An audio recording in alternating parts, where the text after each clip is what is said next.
본사를 포함해서 13개의 지사에서 오직 복음, 오직 예수만을 전파하는 기독교 선교 방송입니다.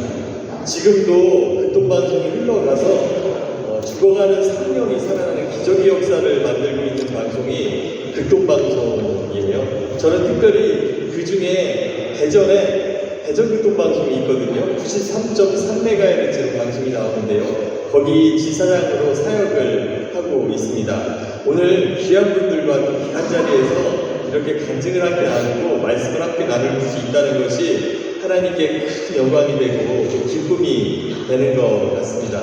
너무나 부족하지만 저보다 신앙도 더 깊으시고 열정도 있으실 분들이 여기 장로님들 계시고 또 조사님들 계실 텐데요. 부족하지만 제가 간증을 좀 해보도록 하겠습니다.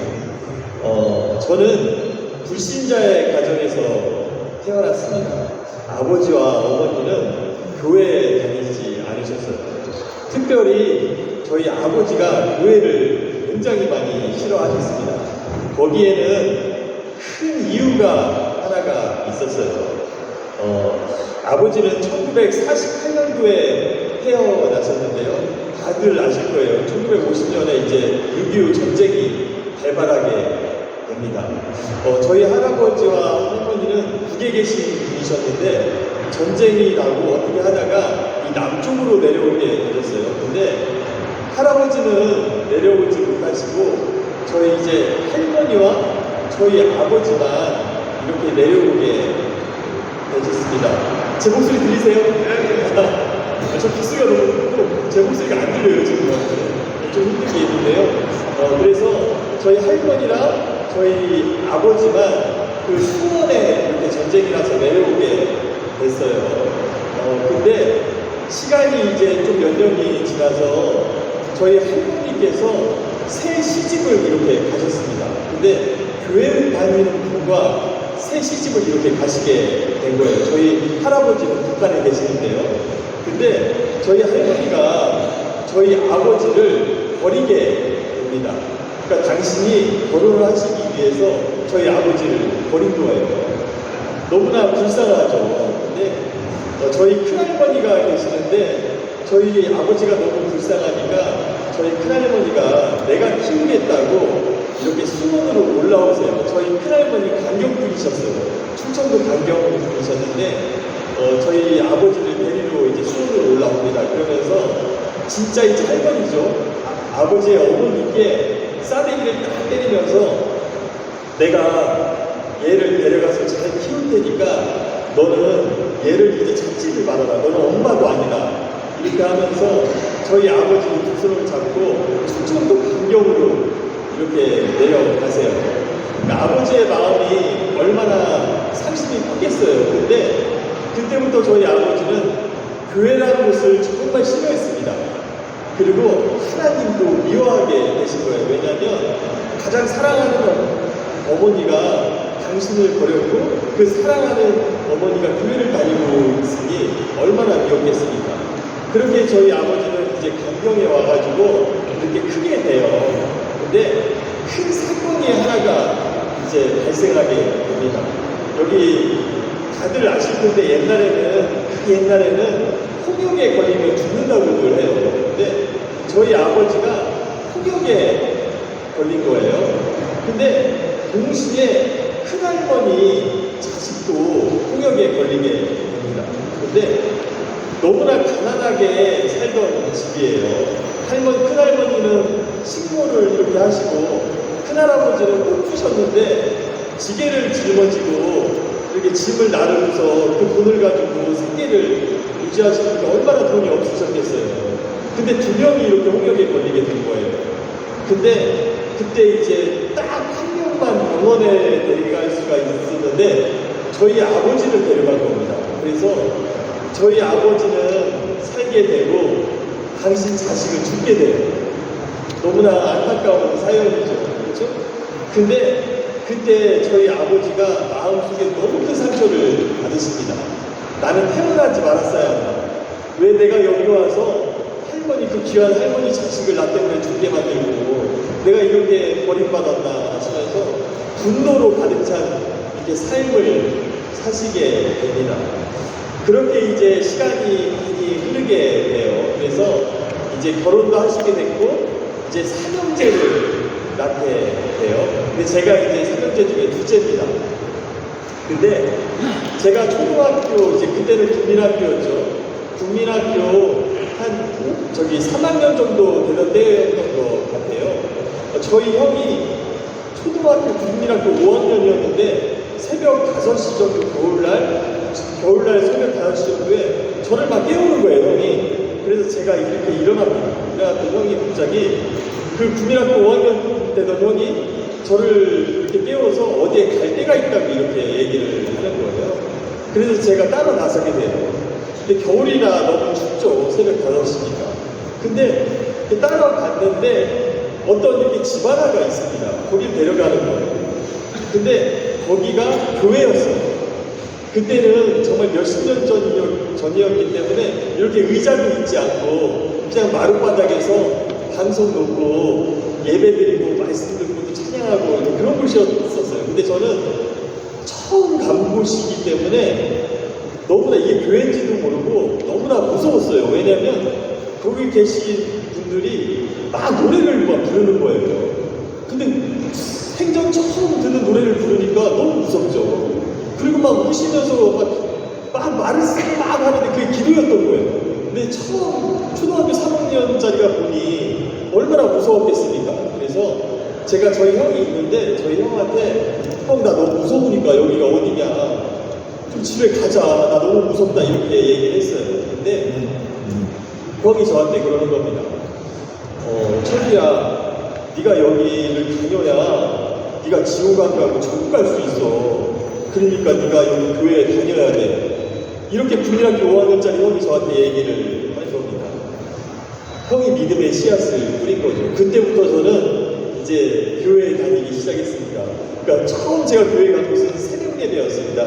근데 나중에 이제 알게 된 사실이었는데 형이 이제 저희 집 아버지랑 어머니는 교회 다니는 걸 싫어했는데 친구한테 이끌려서 교회 가게 된 거예요. 그래서 혼자 원래 이렇게 믿음 생활을 주일학교에서 한 겁니다. 근데 그 중에 저기 목사님께서 이제 고난주일에 새벽 예배를 드려야 한다고 이렇게 설교를 들어서 그 초등학생이 그 설교를 듣고서 내가 한번 가봐야겠다 해가지고 무서우니까 저를 끌고서 이렇게 교회에 간 거예요. 그게 믿음의 저희 집의 씨앗이 된 겁니다. 이제 그렇게 시간이 이제 흐르게 되고 이제 아버지, 어머니 몰래 저랑 저희 형이랑 또 제 동생은 몰래 교회에 다니게 되었습니다. 또 그러던 중에 굉장히 큰 사건이 하나가 발생하게 됩니다. 저희 형은 정말로 아버지가 정말 자랑스러워하고 가장 사랑하는 형이었어요. 왜냐하면 공부도 전국에서 5등 안에 드는 형이었습니다. 그러니까 모의고사를 보면 5등 안에 들고 서울대 법대를 간다고 다른 반상이라고 대전에서는 막 1, 2등 그렇게 하는 형이었어요. 그러니까 서울대 법대를 그렇게 가기 공부하는 그런 형이었거든요.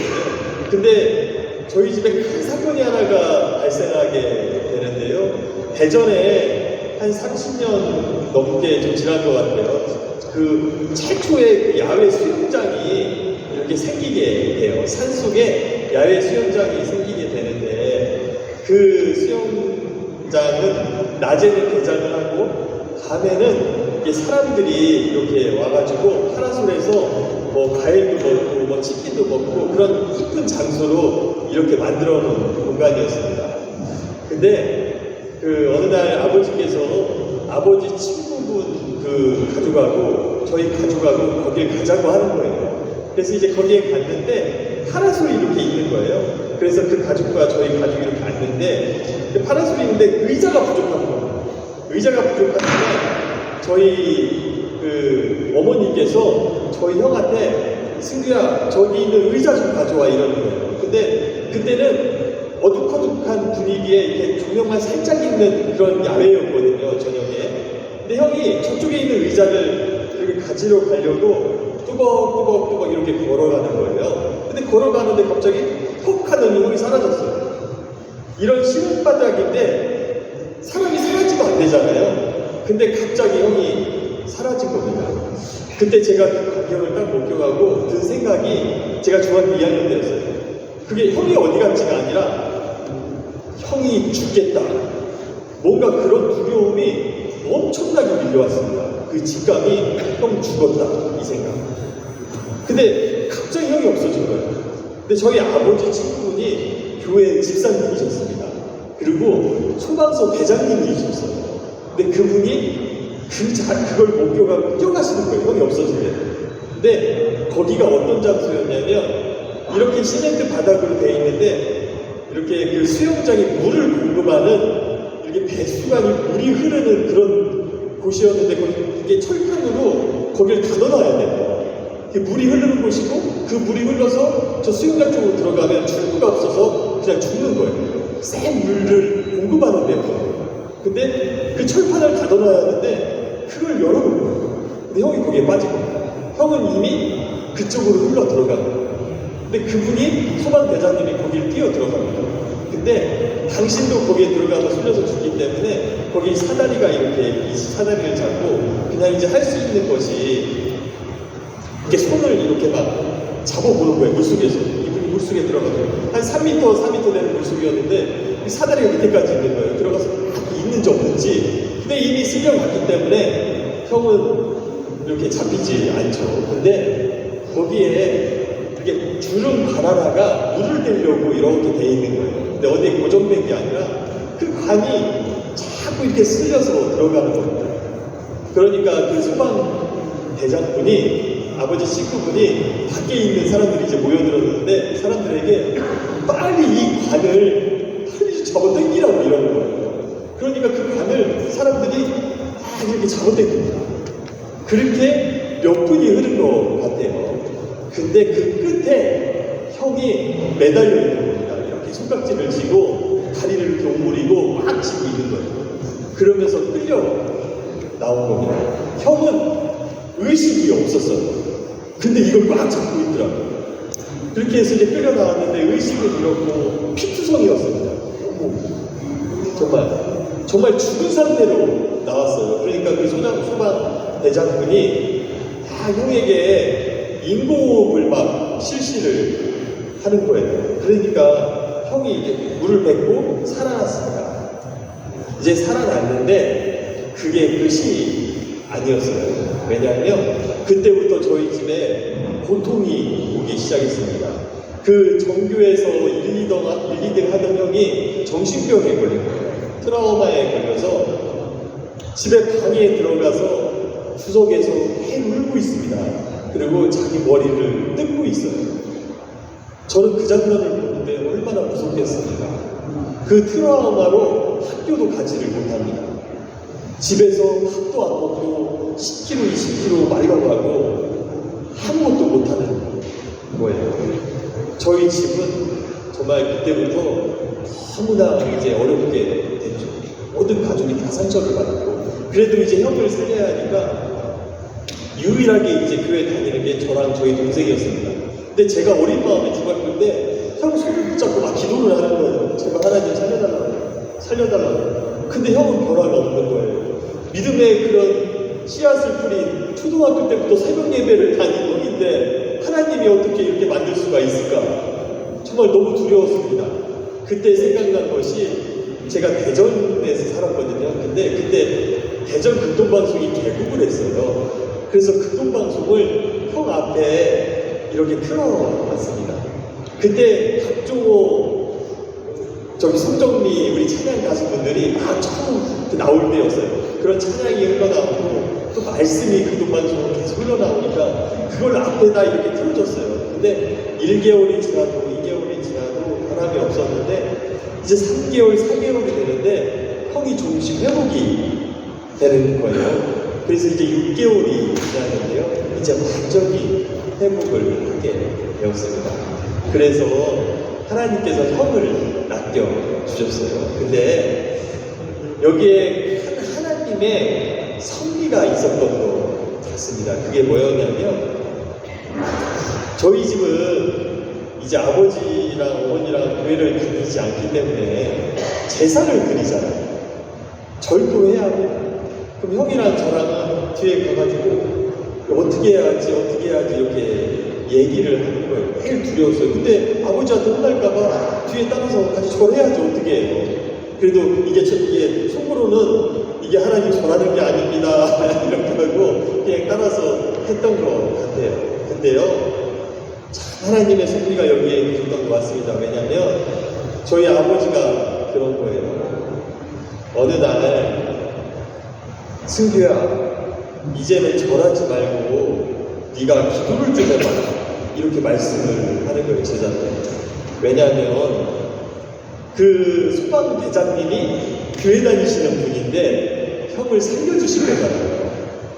그러니까 아버지의 마음이 변하기 시작하는 겁니다. 근데 제가 어떤 생각이 들었냐면요, 이런 생각이 들더라고요. 내가 가장 사랑하는 엄마가 당신을 버렸어요. 근데 그 사랑하는 엄마가 믿는 하나님, 너무나 미웠겠죠. 근데 내가 가장 사랑하는 첫째 아들, 그 첫째 아들을 살려주신 하나님, 그죠? 아버지가 그때 그 하나님을 보신 겁니다. 그래서 아버지 마음이 치유가 됐고 그 다음에 저희 집에 구원이 있게 됩니다. 그래서 이제 아버지가 이제 제사 때가 돼도 절하지 않고 이제 기도해라, 그렇게 하시더니 이제 다음에는 우리 축구 예배로 드리자, 이렇게 말씀을 하시는 거예요. 정말 기적이죠, 그렇죠? 이렇게 해서 저희 집에 이제 구원이 있게 됩니다. 이제 또 시간은 이제 흘러서 저는 사실 전자공학도 공학도 출신입니다. 근데 제 꿈이 있었습니다. 그 꿈이 뭐였냐면 방송사에 입사를 해서 내가 전자공학과에 가서 방송사에 가서 방송사 엔지니어 되는 게 꿈이었어요. 그래서 막 그렇게 콘서트 감독으로 이런 걸 하고 싶고 이제 그랬습니다. 근데 어느 날 교통방송에서 이렇게 엔지니어를 꿈꾼다는 공고가 뜬 거예요. 그래서 저 꿈은 MBC KBS였거든요.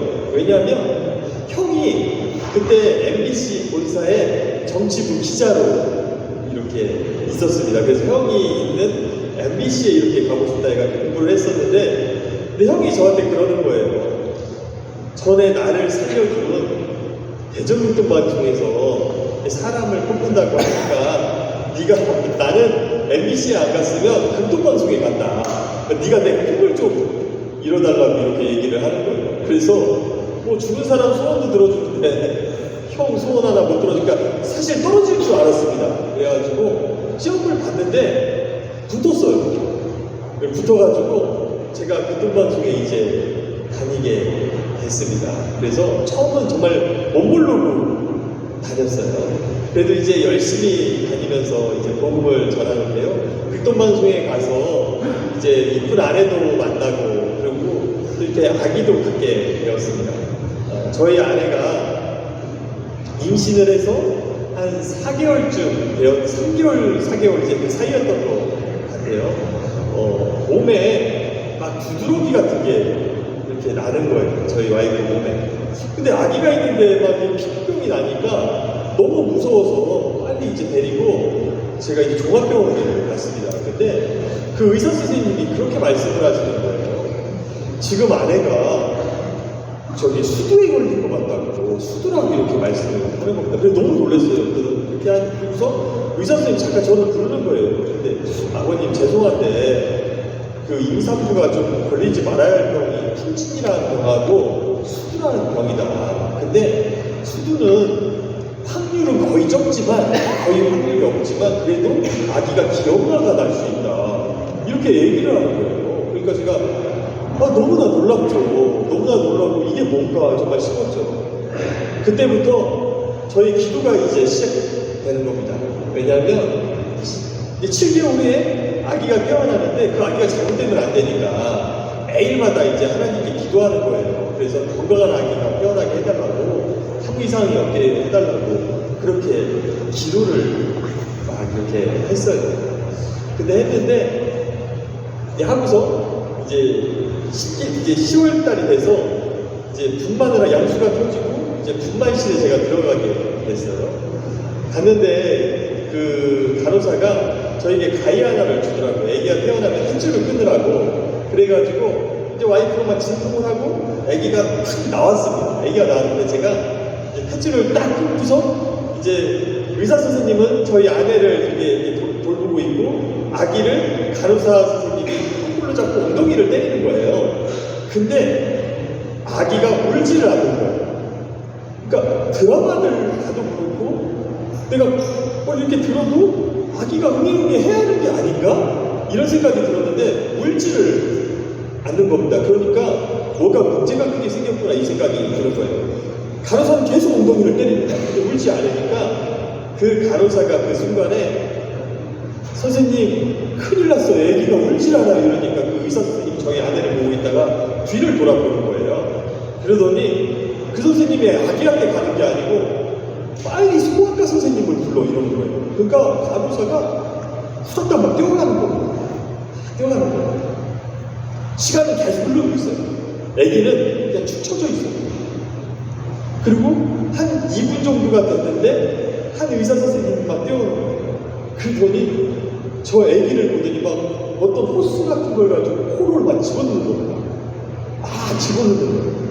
그러더니 시간이 좀 지나서 애기가 응애응애 하는 거예요. 근데 응애응애 하는 순간 이제 살았구나. 그 안도감이 이렇게 드는 겁니다. 근데 시간이 조금 지나고 의사 선생님께서 저를 또 부르면서 말씀을 하시는 거예요. 뭐라고 하냐면 아버님 정말 죄송합니다. 죄송한데 사실 아기가 태어날 때면 조금씩 태면을 먹는데 얘는 너무 많이 먹어서 기도가 다 막힌 겁니다. 이게 다 막혔대요. 그래서 아기가 숨을 못 쉰 겁니다. 그 숨을 못 쉰 시간이 2분이 넘었습니다. 그러면 아마 내외 산소가 공급이 안 돼서 얘는 아마도 기형아가 될 확률이 90% 이상이 넘을 것 같습니다. 아버지 죄송합니다. 이렇게 말씀을 하는 거예요. 어떤 마음이 들었겠어요? 왜냐하면 제가 그때 그랬어요. 의사 선생님께 이게 수두 때문에 이렇습니까? 이러니까 수두랑 아무런 상관이 없대요. 그렇게 말씀을 하시더라고요. 단순히 애가 너무 많이 태면을 먹어서 이 뇌에 산소가 공급 안 된 거라고 그렇게 말씀을 하시던데 제가 그때 든 생각이 뭐였냐면요. 하나님 믿는 거 맞습니까? 제가 수두랑병이 있어서 7개월 동안을 그렇게 기도했는데 그 수두도 아니고 어떻게 없는 병을 만들어가지고 어떻게 이런 아픔을 주고 차라리 저를 그렇게 만드는가. 저 태어나가지고 저 애기한테 아무 죄도 없는 애기한테 어떻게 저렇게 만들 수 있습니까? 막 원망이 나오는 거예요. 막 눈물이 나고 원망이 나고 그러다가 시간이 지나니까 하나님 계신 거 맞습니까? 이 얘기가 나오는 거예요. 이렇게 막 숨을 막 눈물을 흘리면서 막 땀을 친 것 같아요. 그러면서 가장 원망한 분이 하나님이었습니다. 하나님 살아계신 거 맞습니다. 제가 극동방송 가서 복음 전한다고 이랬는데 이 결과가 이겁니까? 당신 없습니다. 이렇게 제가 얘기를 해요. 근데 그렇게 막 땀을 치면서 하다가 한 몇십 주가 지났습니다. 근데 제 입에서 하나님 살려주세요. 하나님 제발 살려주세요. 하나님 살려주세요. 그 말밖에 안 나와요. 그러니까 제가 원망도 자임씨였고요. 제가 매달릴 수 있는 분은 의사 선생님도 아니었어요. 저희 어머니 아버지도 와 계셨는데 그분들도 아니었고 간호사 선생님도 아니었고 하나님밖에 없는 것 같아요. 그래서 하나님 살려주세요. 하나님 살려주세요. 하나님 살려주세요. 계속 울면서 땅을 치면서 그 응급실 앞에서 그렇게 했습니다. 근데 이제는 저희 딸이 인큐베이터 생활을 시작을 해요. 그렇게 해서 몇 개월 동안 이제 인큐베이터 이제 생활을 시작을 하는데 이제 검사도 하겠죠. 잘못된 검사도 하고 피 검사도 하고 또 머리 검사도 하고 했던 것 같아요. 그렇게 하고 이제 시간이 이렇게 지나는 거죠. 근데 참 제가 지금도 고마운 게 가장 고마운 사람들이 대전극동방송 직원들이었어요. 그 대전극동방송 직원들이 그 병원에 와가지고 벽을 붙잡고 기도를 했습니다. 벽을 붙잡고. 그리고 아침에 저희 딸 위해서 기도로 중국 기도로 이렇게 시작을 해요. 그렇게 하고 저는 이제 회사 생활을 마치면 이제 병원으로 향하는 겁니다. 그러면서 저희 딸을 이렇게 인큐베이터 속에 있는 딸을 보는 거예요. 근데 그 딸이 저를 보고 이렇게 웃어요, 애기가. 웃어요. 그냥 웃어요. 그러니까 좋은 거예요, 그냥. 또 다음날 가도 웃어요. 이렇게.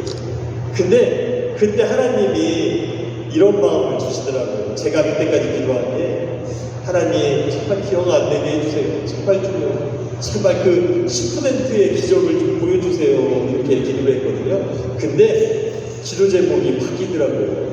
하나님, 이 아이가 기형아 같아도 잘 키우겠습니다. 하나님 살려주셔서 감사합니다. 제가 이 기도가 나왔습니다. 하나님 감사합니다. 살려주셔서 감사합니다. 매일마다 오면서 기도가 그렇게 바뀌는 거예요. 그러니까 이제는 이 아이가 기형아 같고 정말 더 잘못돼도 아무런 상관이 없습니다. 하나님, 제가 잘 키우겠습니다. 하나님 살려주셔서 감사합니다. 그 기도가 나왔습니다. 그리고 저희 딸이 이제 4개월 동안 인큐베이터 생활을 마치고 퇴원을 하게 되었어요. 근데 어떻게 퇴원을 했을까요? 어떻게 됐을까요? 하나님께서 건강하게 퇴원하게 해주셨어요. 머리에 이상이 하나도 이렇게 없게 퇴원을 해주셨습니다. 정말 하나님이 주시는 큰 은혜죠. 많은 분들이 제가 이 간증을 할 때 저희 딸을 이렇게 궁금해 하세요. 그래서 제가 딸 사진을 갖고 왔거든요. 이게 하나님이 이렇게 만들어 주셨어요. 너무 이쁘죠? 이렇게 이쁘고 건강한 딸로 만들어줬어요. 얼마나 하나님의 사랑을 아는 딸로 이 딸이 성장했냐면요. 이 딸이 초등학교 1학년 때 일이었던 것 같아요. 집에 밥솥이 있잖아요. 우리가 밥솥은 다 오래 쓰시잖아요. 저희 집도 10년간을 밥통을 썼는데 어느 날 그 전기 밥통이 밥이 설계되는 거예요. 그러니까 이게 10년을 썼으니까 이걸 바꿔야겠다 해가지고 저희 와이프가 인터넷으로 밥통, 새 밥통을 하나 시켰습니다. 그래서 새 밥통이 저희 집에 이렇게 배달이 됐어요. 그러니까 저희 와이프가 너무 좋으니까 그 밥통을 이렇게 뜯고 새 밥을 지으려고 하고 이제 고장난 밥통을 이제 분리수거를 해야 하잖아요. 그래서 이렇게 내놓는데 갑자기 저희 딸이 이 딸이 초등학교 1학년 때 저희한테 그러는 거예요. 아빠, 엄마는 하나님 믿는 사람 맞아? 이러는 거예요. 그래가지고 얘가 왜 생뚱맞게 지금 무슨 소리 하려고 일어나고 엄마, 아빠가 되게 사랑이 많은 사람인 줄 알았는데 사랑이 하나도 없는 사람 같다고 이렇게 말을 하는 거예요. 그래서 얘가 무슨 뚱딴지 같은 소리야 이렇게 했더니 얘가 하는 말이 그러는 거예요. 이 밥통이 10년을 넘게 자기가 태어나기 전부터 맛있는 밥을 져주려고 이렇게 고생을 했는데 얘가 고장이 났다고 어떻게 바로 이걸 지금 버릴 수가 있냐. 나는 얘를 너무나 사랑하는데 엄마 아빠는 정말 너무나 냉정하고 이런 사람들 같다 이렇게 얘기를 하는 거예요. 그만큼 사랑이 많은 딸로 컸습니다. 그 밥통은 저희 딸 방에 3년 동안 있었어요. 버리지 않고. 그렇게 사랑이 많은 딸로 이렇게 만들어 주셨습니다. 개인적인 저의 간증은 이걸로 마치고요. 제가 이제 22년 동안 극동방송에서 사역을 했습니다. 근데 그 극동방송은 아까도 말씀드렸듯이 오직 복음, 오직 예수만을 전파하는 방송이에요.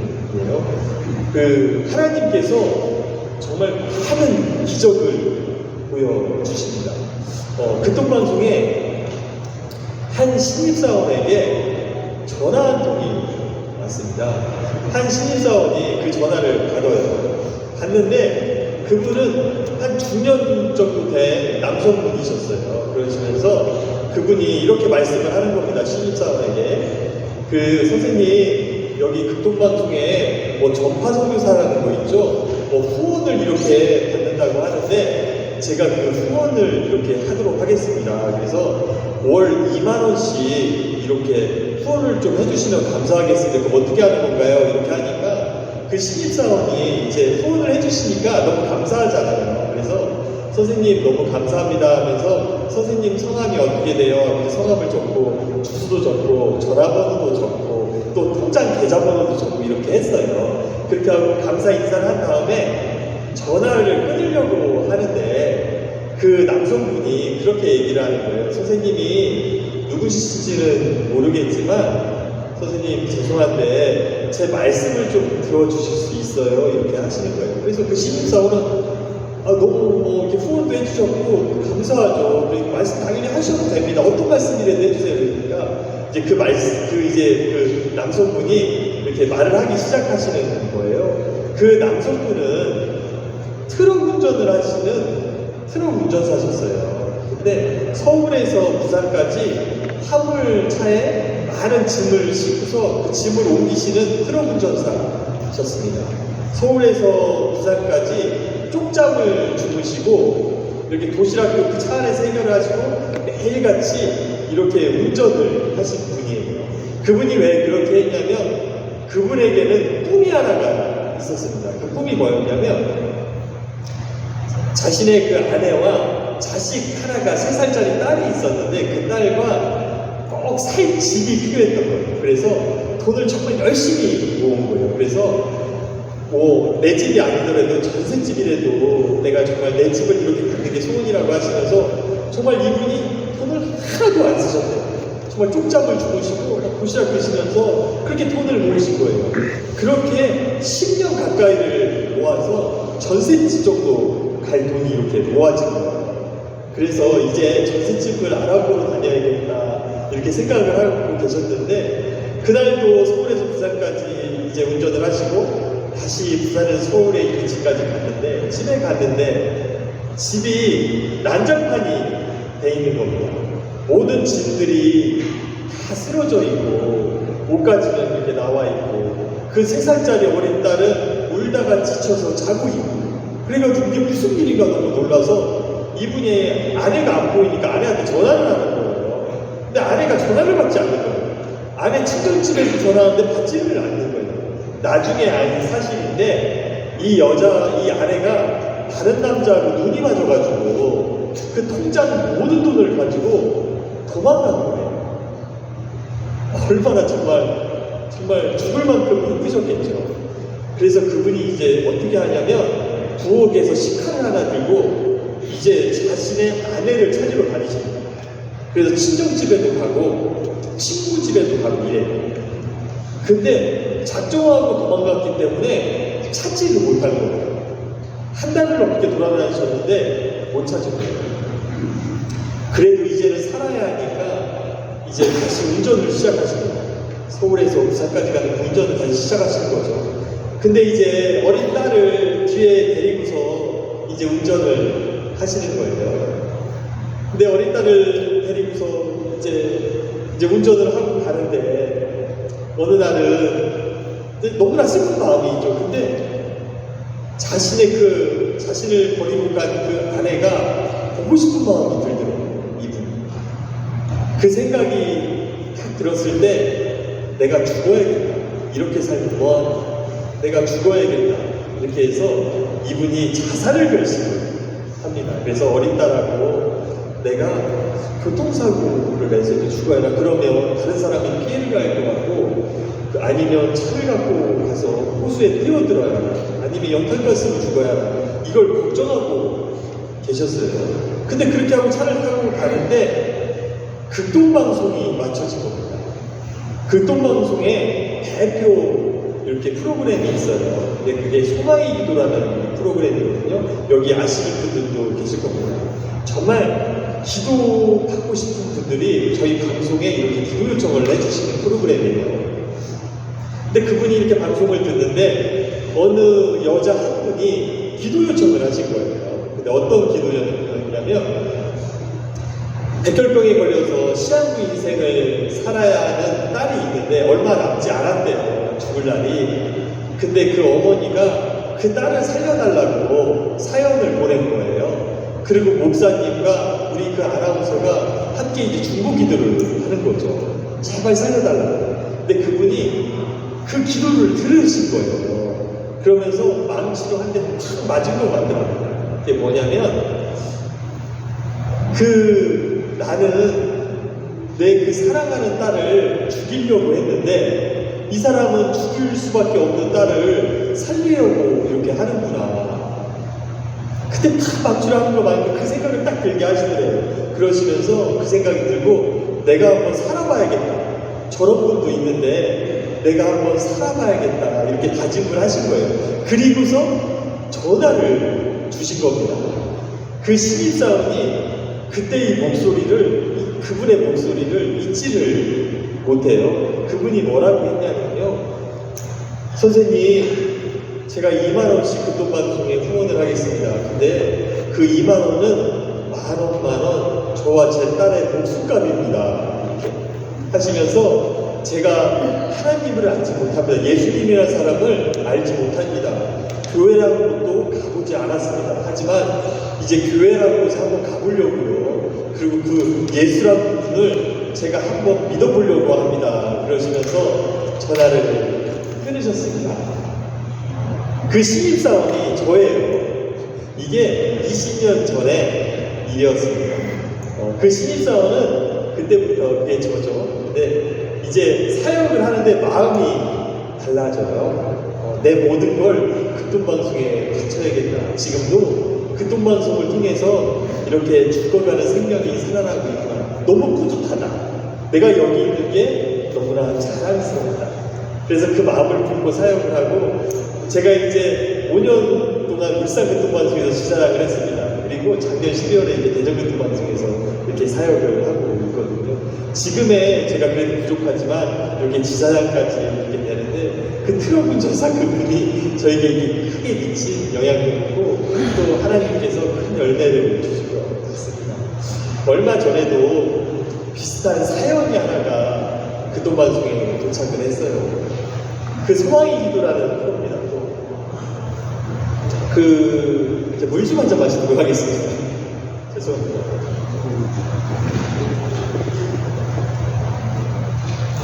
그 소망의 기도에 사연이 하나가 왔는데요. 그분도 아까 트럭 운전사분과 비슷한 사연이에요. 정말 너무나 안타까운 사연인데, 두 아들이 있는데 연달아서 자살을 한 거예요. 참. 두 아들이 있는데 자살을 하면 어떻게 살겠습니까? 그렇죠? 그 자살을 하니 그 엄마가 어떻게 됐겠어요? 그 충격으로 쓰러지신 거예요. 그래서 숨이 와가지고 아내는 누워있는 겁니다. 그래서 이분이 이제 하시던 일도 다 그만두고 이제 아내를 돌보고 있는 거죠. 근데 당신도 너무나 상처가 많은 상태에서 아내를 돌보는 게 얼마나 힘들겠어요. 그래서 이분이 또 자살을 결심했는데, 근데 자살하기 전에 기도 한번 받아야겠다 해가지고 극동방송에 연락을 주신 거예요. 그래서 그 영상이 있거든요. 우리 목사님께서 정말 눈물로 기도를 해주세요. 그래서 그 영상입니다. 한번 보시면 좋을 것 같습니다.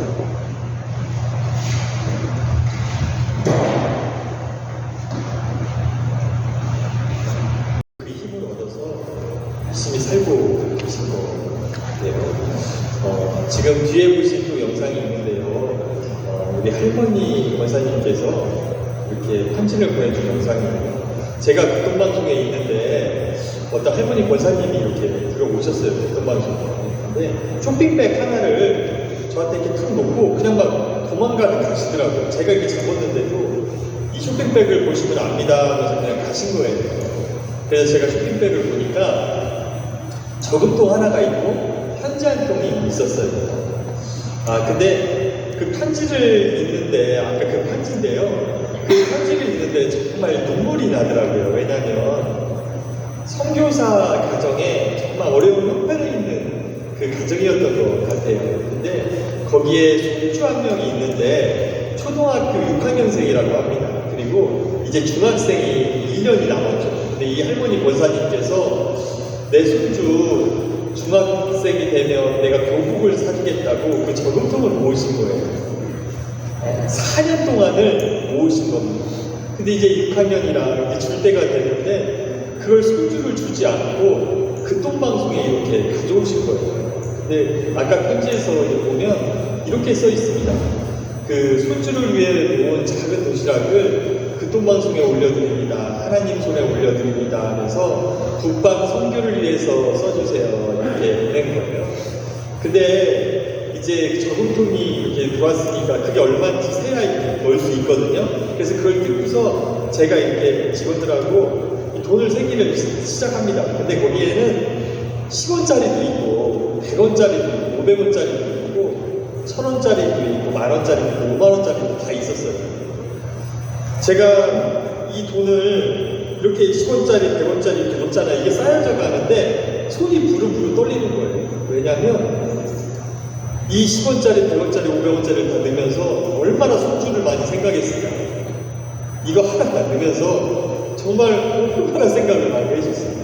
근데 이게 어떤 돈인데 이걸 여기에 가져오셨고 그래가지고 제가 막 눈물이 하염없이 흘렀어요.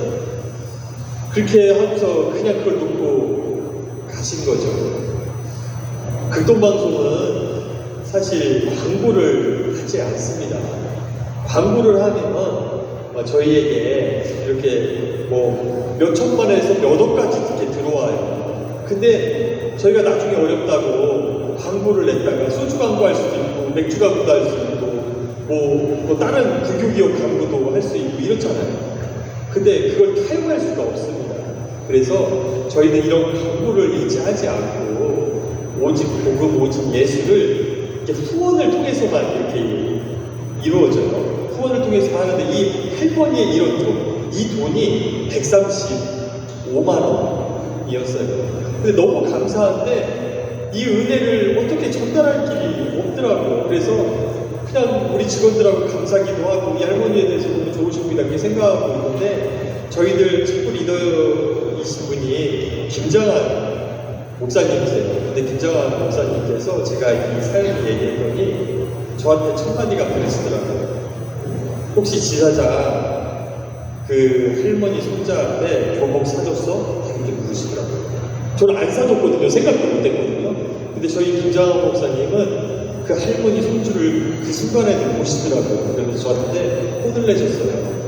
그 할머니 손자, 그게 얼마나 귀한 돈인데 그 교복을 사줬어야지. 이렇게 말씀을 해주신 겁니다.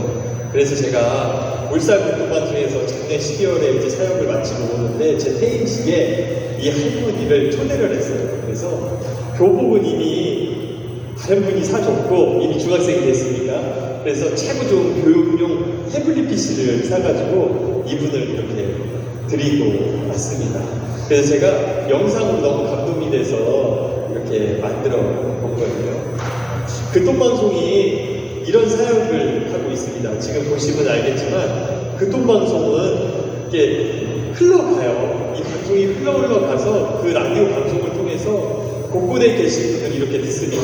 저희는 잘 모르지만 하나님은 계속해서 극동방송을 통해서 일하시고 계세요. 그래서 아까 죽으려고 자살하시려고 하는 분들이 굉장히 많은 것 같아요. 근데 그분들이 저희 방송을 듣고 다시 사는 그 기적의 역사가 이렇게 일어나게 됩니다.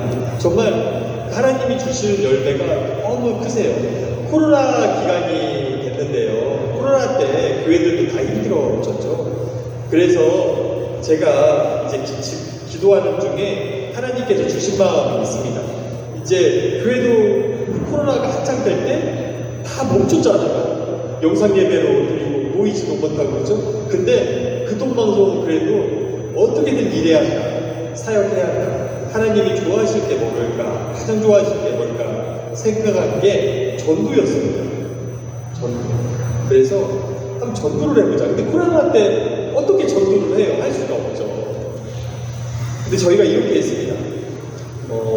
라디오 방송으로 여러분들 지금 교회도 못 가시는데 방송을 이렇게 들으시고 혹시 믿지 않는 엄마가 있으면, 믿지 않는 아버지가 있으면, 믿지 않는 딸이 있으면, 믿지 않는 아들이 있으면, 아니면 믿지 않는 친구가 있으면 저희한테 사연을 보내주세요. 저희들이 대신 전도해 드리겠습니다. 이렇게 해가지고 사연을 이렇게 많이 보내주셨어요. 근데 그 사연 보내주신 분이 제가 울산 지사장을 하는데요. 1300분이 넘었습니다. 그 중에 예수를 영접하신 분이 600명 넘었어요. 기적이죠. 이럴 때 박수 한번 주셔야 돼요. 제가 기억이 나는 사연이 하나가 있습니다. 그 한 분이 연락을 주셨는데요. 한 권사님이 있었어요. 그 권사님은 30년 동안 남편한테 교회를 다닌다고 매를 맞는 분이셨어요. 교회 갈 때마다 맞고 갔다 와서 또 맞고. 근데 그분이 뭐가 그 남편이 이쁘다고 저희한테 연락을 주셨어요. 내가 말하면 때릴 거다. 그러니까 교통방송에서 내 남편에게 연락을 해서 제발 좀 교회 다니게 좀 해달라고, 예수 믿게 좀 해달라고 그렇게 연락이 오신 거예요. 그래서 제가 가장 말씀을 잘 하실 수 있는 분, 목사님, 강단이 있는 목사님. 왜냐면 사람을 때리는 분이니까 어떤 욕을 하실지 모르잖아요. 그래서 그런 분 한 분을 섭외를 했습니다. 그래가지고 그 남편분께 전화를 드렸어요. 그 남편분이 전화를 받더니 놀라시죠. 아니, 왜 방송국에서 저한테 연락을 하냐고 놀라시죠.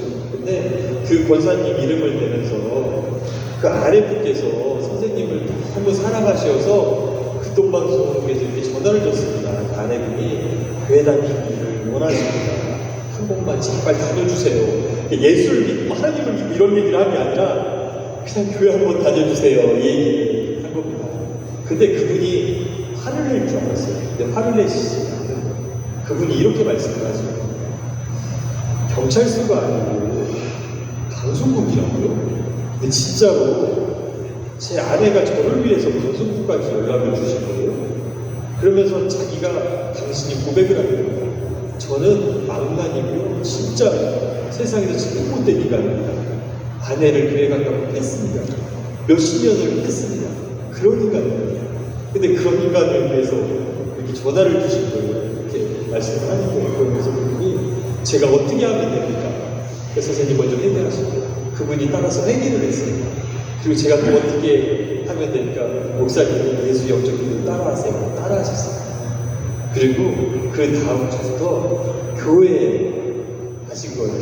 참 기적이죠. 지금도 그 권사님과 같이 교회를 이제 다니시고 계세요. 또 한 분도 이런 분이 계세요. 부인이 이제 남편분들이 많이 안 다니시는 분이 있잖아요. 근데 남편분에게 다 이렇게 조른 거예요. 교회 좀 가라고. 몇십 년 동안 졸았는데 남편분이 안 간 거예요. 그러니까 제발 좀 내 얘기는 안 들으니까 그동방송에서 또 연락을 해달라고 또 연락이 오셨어요. 근데 남편분이 방송국에서 온다고 하니까 와서 오면 내가 전화 받을게 이렇게 말씀을 하실 거예요. 근데 저희가 그 남편분께 전화를 드린 거죠. 근데 그 남편분이 술 먹는 회식 자리에 있으신 거예요. 술 먹고 계신 거예요. 근데 그때 딱 전화가 온 거예요. 그러니까 방송국에서 전화하니까 이분이 어렵겠죠. 그래서 저희가 이제 공급을 이렇게 전하는 거예요. 근데 회식 자리니까 그분이 높으신 분이었던 것 같아요. 회식 자리인데 갑자기 그리고 기도를 따라하고 이러니까 그 회식 술자리가 다 조용하게 술을 다 이렇게 그 자리에 놓고 그 사장님까지 다 이런 모습으로 다 그걸 따라서 들었대요. 근데 그 자리에서 술 드시면서 예수를 영접하셨습니다. 그러면서 교회에 가시게 됐어요. 그래서 그 열매가 너무 귀한 열매들이 맺힌 영상이 있거든요. 그래서 제가 그 영상을 가져왔습니다. 그 영상 한번 보여주시면 좋을 것 같아요. 우리 인생에서 가장 중요한 것이 있어요. 이 시간을 통해서 예수님을 그대로 받아들일 수 있고 어르신에게 기도를 하나 제안할 텐데 마음이 문들려서 제 기도를 한번 따라서 한번 해보실까요? 하나님, 아멘. 저희 죄인입니다. 저는 죄인입니다. 내 죄를 위해 죄를 위해 돌아가신 것을 믿습니다. 돌아가셨습니다. 이제 내 마음이 문을 엽니다. 이제 내 마음을 엽니다. 예수님을 마음으로 영접합니다. 예수님을 마음으로 영접합니다. 예수님의 이름으로 예수님의 이름으로 기도합니다. 기도합니다. 아멘. 너무 가슴이 벅차고 기쁘고 너무 감사하다는 거예요.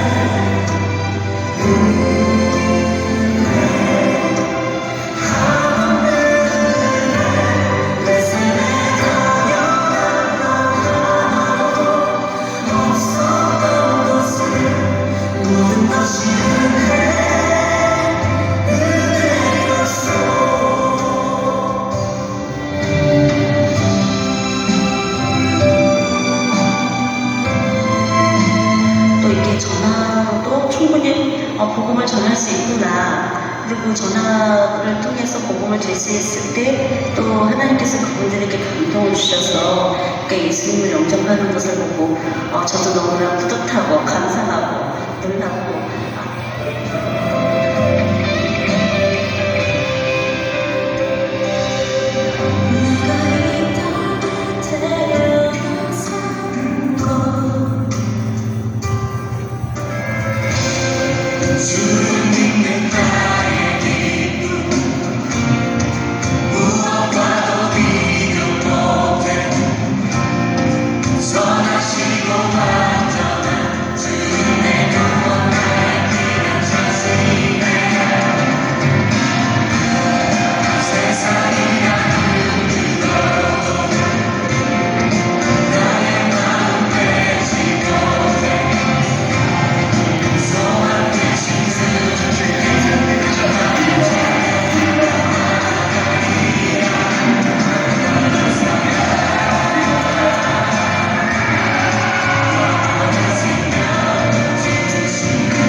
세상은 재앙이라고 말하고 불행이라고 말하지만 하나님이 원하시는 건 그 가운데서 그 평안한 것입니다.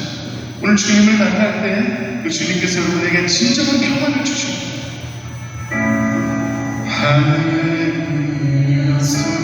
하늘이소서 이곳을 주님하소서 하늘이소서 여러분 정말 잘하셨어요. 교회 올라가는 거, 교회 유튜브를 접근하는 거 정말 어렵다고 생각했습니다. 하지만 여러분은 못 이긴 젓가락 안 쓰죠. 여러분 마음에 갈망을 가진 자리에 오셨을 텐데요. 오늘 이 시간이 여러분에게 2021년과 여러분 인생 가운데 그냥 지나가는 것도 아닙니다. 어쩌면 여러분 인생의 꽃을 피우는 바로 그날이 되시기를 간절히 축복합니다.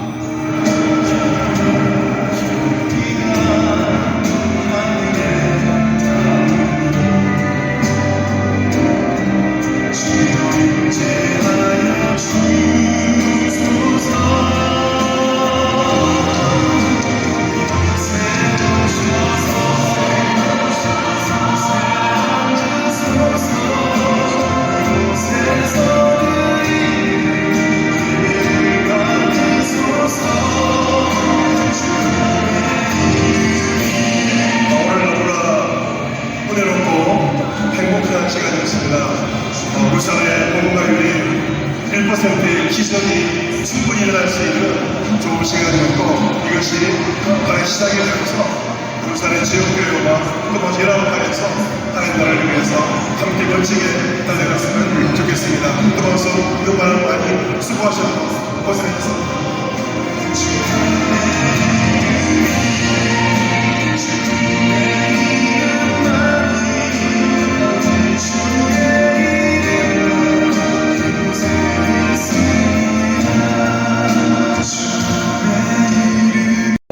하나님이 기적을 보여주셨죠.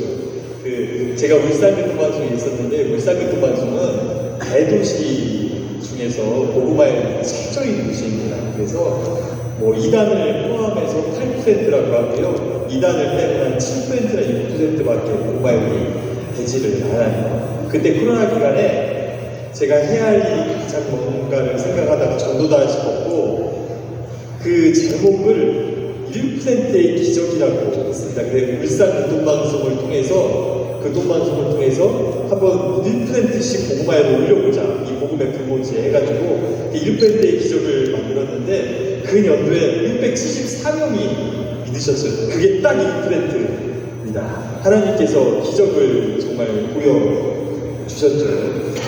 하나님은 계속해서 교통방송을 통해서 일하고 계십니다. 교통방송의 사역 중에 가장 중요한 게 있어요. 북방진표 사역입니다. 사실 저희들이 후원을 받아가지고 이런 생명을 살리는 방송을 하는데 넉넉지 않겠죠. 그죠? 넉넉지 않습니다. 사실. 근데 몇 년 전에 저희들이 대부도에 송신소를 준공을 했습니다. 대부도 AM 송신소인데요. 그 대부도 AM 송신소를 이렇게 건립하는 데 든 비용이 200억이에요. 어마어마한 돈이죠. 저희들은 사실 이렇게 대전에 있고 뭐 울산에 있고 이런 사역을 하면서 그런 200억이 있으면 좀 다른데 이렇게 건물도 이쁘게 짓고 이렇게 했으면 좋겠다. 리모델링도 좀 해서 방송사답게 짓고 이런 데 쓰고 싶다 하는데 저희들 김정한 목사님은 다르시더라고요. 왜냐면 그 대부도 그 AM 송신소는 그 방송이 어디를 향하고 있냐면 북한을 향해 있습니다. 그리고 중국을 향해 있고요. 러시아를 향해 있습니다. 거기에서는 후원이 들어오지가 않아요. 다른 사람들은 미쳤다고 그래요. 아니 후원도 하나 안 들어오는데 왜 200억을 씁니까? 이렇게 얘기를 하죠. 근데 극동방송이 그런 방송입니다. 다른 방송사들도 정말 미쳤다고 그래요. 광고 하나도 안 들어오고 북한 땅을 위해서 뭐 후원 하나 들어오지 않는 땅을 위해서 왜 저런 짓까지 해야 하지? 그리고 요즘에 우리가 AM을 듣지 않잖아요. 그 AM은 좀 맑지 않습니다, 소리가. 근데 멀리 갈 수 있어요. 그러니까 저희가 AM 송신소를 짓는 거거든요. AM 송신소는 이렇게 대전극동방송, 울산극동방송은 FM 방송이거든요. FM 방송의 유지비가 5배에서 10배 이상이 됩니다. 왜냐면 전기세만 또 1,000만 원 이상이 들어요. 그래도 저희가 포기하지 않는 이유가 있습니다. 저 북녘땅을 향해서 저희 방송을 듣고 예수를 믿으시는 분들이 굉장히 많으세요. 저희 극동방송에 편지가 나가요. 편지가. 뭐라고 보냐면 선생님 성경책 좀 보내주세요. 북한분들. 그리고 달력 좀 보내주세요. 저희가 몇 시 이렇게 방송을 듣고 있습니다. 저희 마을 전체가 모여서 목사님 삼아서 설교를 듣고 있습니다. 같이 찬양을 들고 있습니다. 이 편지가 날라옵니다. 그리고 저희들이 새로운 그 서울 사업을 질 때는 헌금도 보내주셨어요. 저희 북한에서 작지만 이게 모은 헌금입니다. 극동방송에 써주세요. 이렇게 날라왔습니다. 참 기적이죠. 극동방송이 이런 사역을 하고 있습니다.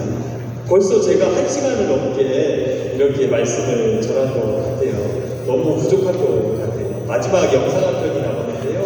그 제주 극동방송에서 만든 영상인데요. 그 북한 분들이 이렇게 나와요. 그 영상 보시면 좋을 것 같고, 또 하나는 저희 극동방송은 이게 선한 영향력을 주는 그 사역을 많이 하고 있습니다. 그 특별히 우리가 막 북한 화재도 났고 또 여러 곳에 화재가 나는데 소방관이 돌아가시기도 하고 정말 힘써서 지금 일하고 계시잖아요. 특별히 산불도 나는데 소방관들은 잠을 못 주무신다고 하더라고요. 그래서 그분들을 좀 위로하고자 그분들 소방관들을 이렇게 모아서 또 음악회를 저희가 했습니다. 그리고 그분들 자녀분께 장학금도 줬어요. 그 음악회를 가졌는데 그 음악회 중에 한 소방관님께서 이렇게 기도를 하세요. 그 기도문이 저의 마음을 너무나 울렸습니다. 그래서 그 기도문이 너무 감동이 돼서 제가 그 기도문을 영상으로 가져왔거든요. 한번 보시면 좋을 것 같아요. 제 간증은 이걸로 마칠 텐데요. 저희 대전 극동방송이 5월 2일 날 가장 중요한 방송을 합니다. 1년에 한 번 전파 선교사 생방송이라고 하고 후원 방송을 해요. 그날이 가장 중요한 방송이에요. 왜냐면 아까 말씀드렸듯이 극동방송은 우리 교회 다니시는 분들의 정말 후원으로 이루어집니다. 요즘에 치킨 한 마리 값도 2만 원이고 3만 원이잖아요. 근데 그 치킨 한 마리 값이면 이렇게 죽어가는 생명을 살리는데 전파 선교사가 되실 수 있어요. 그 모집 방송을 하는데 여기 계신 분들이 함께 기도해 주시고 또 극동방송 많이 들어주시면 정말 좋을 것 같습니다. 극동방송은 다른 거 하지 않습니다. 오직 복음, 오직 예수밖에 전하지 않아요. 저희들이 그런 방송을 하면 저희 직원들 먼저 더 열심히 뛰고 저희 가족들도 더 열심히 함께 이렇게 뛰고 있거든요. 그런 방송이 극동방송입니다. 여러분들 다른 아론과 홀이 생길 수 있도록 극동방송을 위해서 기도 많이 해주시고 응원 많이 해주시면 좋을 것 같습니다. 그리고 정말 귀한 자리에 이렇게 함께 할 수 있어서 주님께 모든 영광을 올려드리고요. 마지막으로 제가 좋아하는 성경 말씀으로 이렇게 끝을 맺도록 하겠습니다. 내게 능력 주신 자 안에서 내가 모든 것을 할 수 있느니라. 우리 빌립보서 말씀인데요. 다들 아시는 말씀일 겁니다. 여기 계신 모든 분들에게 2023년의 남은 기간 동안 하나님께서 선한 능력을 모든 분들께 허락하시고 하나님을 믿고 의지함으로 모든 것이 이루어지도록 소망해 봅니다. 감사합니다.